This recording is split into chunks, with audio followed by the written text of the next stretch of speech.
Well, hi there. March 6th, 2017. It's 2:43 a.m. So I'm just entering into March 6th.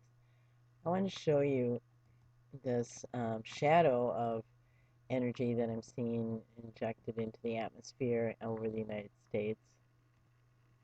And I am on the Ecological page. The link will be below. What you'll see are these black lines that come from over here, and the timestamp is right down here. There's one, and then there's a big one coming up right there. Okay, let's see if we can make this go a little faster. I've got other stuff on here, so it's slowing down my computer. There we go. That's a little faster. We have the timestamp showing. One little one, a big one, and let's just stop that and go back and have you look at that a little bit more because it's quite exciting. And where are you, darling? While I'm going back, look at this wide gap right through here. Okay, there it is. Hitting right in sort of the middle pocket of the United States. Okay? Okay, so I did add some color to this. If you look at yourself, you can pick enhancements here. So I'm going with that. And let's just get a little closer so you can see where it's going here. And then I wanted you to notice these other little colors that are showing up along here also. And look at this one going perpendicular to those lines.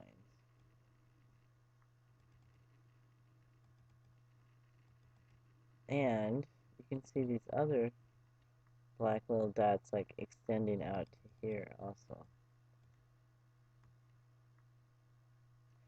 Okay, so this is in the Midwest of the United States. Is what it seems like it's trying to have some kind of change happen. Let's see what happens. Now, before we go anywhere, I also want to show you on the water vapor.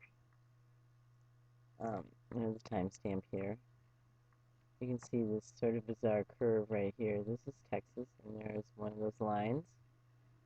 That's an energy shadow of some kind of energy being put into the atmosphere. And then you see that one, and that one stretches out actually all across this area. Okay. We'll watch it one more time.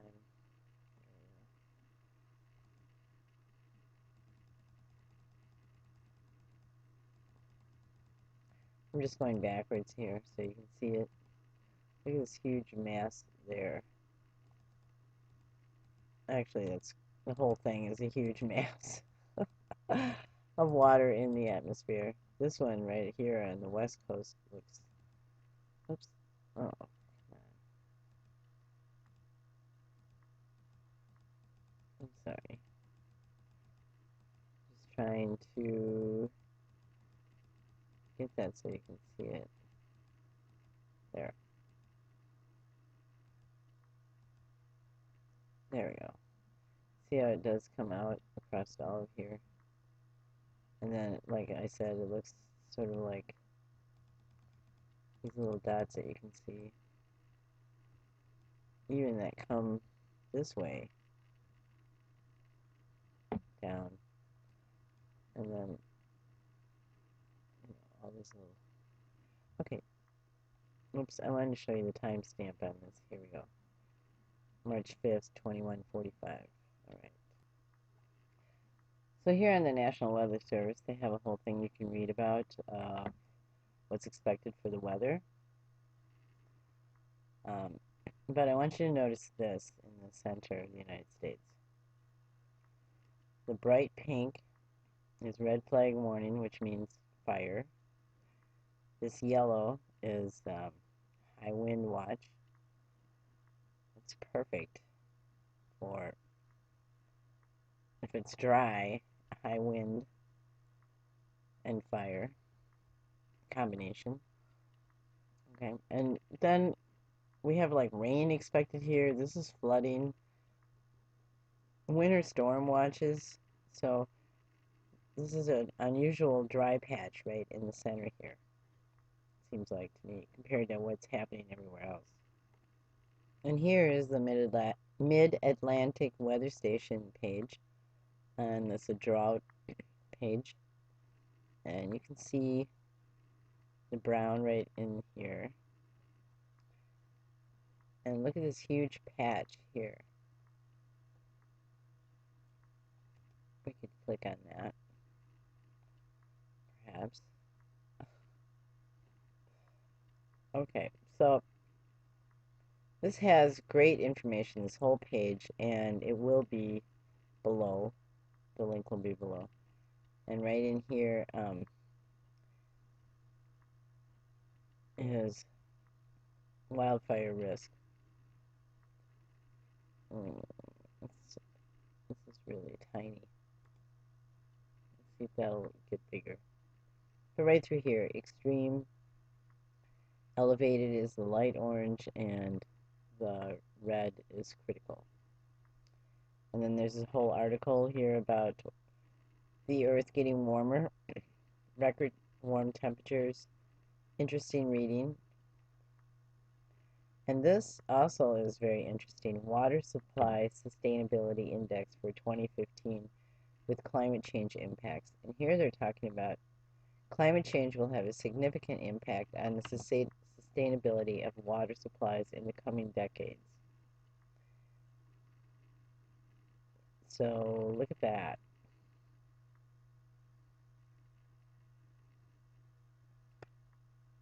That's creepy. Okay, so let's see something else. This is a Haze Post.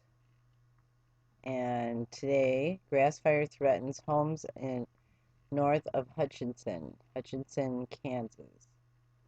And here's this picture, and here's what the title is about.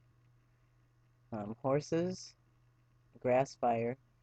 They're saying a grass fire is forcing some evacuations north of Hutchinson after burning more than 1,000 acres. And I know it doesn't seem like much of a threat. I mean, a grass fire, if you look at this, compared to a forest fire, but it can be very dangerous. The fire had burned more than 1,200 acres, and the fire was about 80% contained by Sunday afternoon.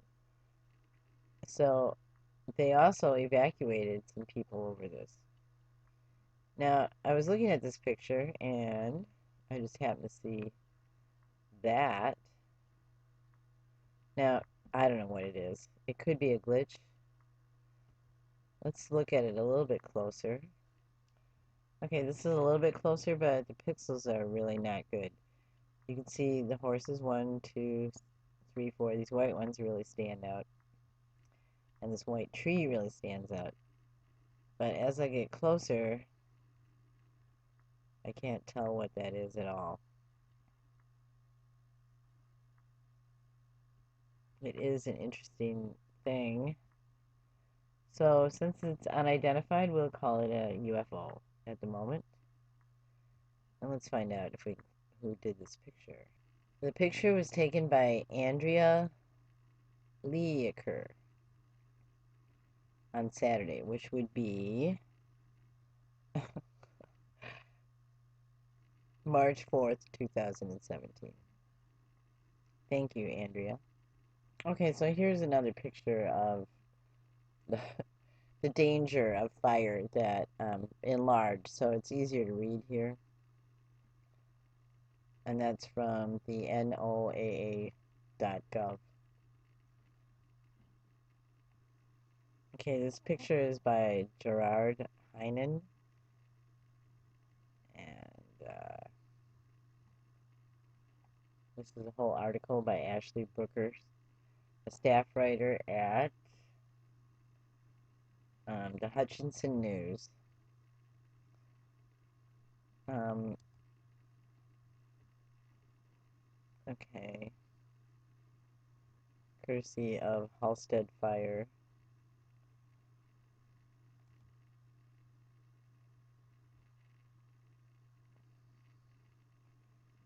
Halstead Fire. Um, I don't see much of anything there. Oh, they're showing how close the fire got to their home. There's the fire line. Now, this really doesn't seem to me like anything to be all that panicked about. As a matter of fact, let me show you something. This is from the National Park Service. Fire and grazing in the prairie. Two factors of prairie maintenance are fire and grazing. Grazing animals play an important role in maintaining the ecosystem by stimulating plants to grow. This triggers biological activity and nutrient exchanges. Bison, deer, and cattle compact the soil with their hoofs and open new areas for seeds and the generation of plants to take root.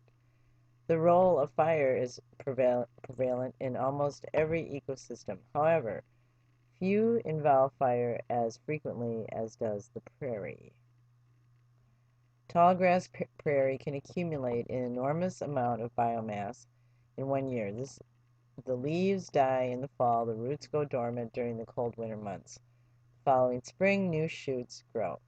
As years progress, the old dead leaf litter accumulates and creates a thick thatch covering the ground. New shoots find it harder to take sunlight, while the ground stays cold and insulating, causing a delay in the spring plant growth. Nutrients are locked up in plants yet to decay. The benefits of fire are enormous. Okay? The tied up nutrients that take months or years to decay are within seconds turned to ash and in a form usable to the plants. Sunlight warms the blackened ground and stimulates dormant plants to sprout and grow. Grazers are able to feed, uninhibited by dead litter, further stimulating growth. Trees and shrubs with the stems and branches exposed to the intense heat are killed, allowing the ground under them to receive full sunlight once again. And you can read this whole article if you wish. The link for it is below. So anyway, who better than scientists on a UFO to decide that it would be a good time to make the prairie healthier? Just a thought. I'm grateful for you, and I'm here at your service. Bye-bye. Well, I thought I'd add this little tidbit to it just out of my bizarreness. About 300 Beef City workers were evacuated early this morning after a chemical spill in the... Oh, I have never seen that word before. At Albany. This is in Australia. There was a dangerous ammonia chemical, and some were treated on the scene.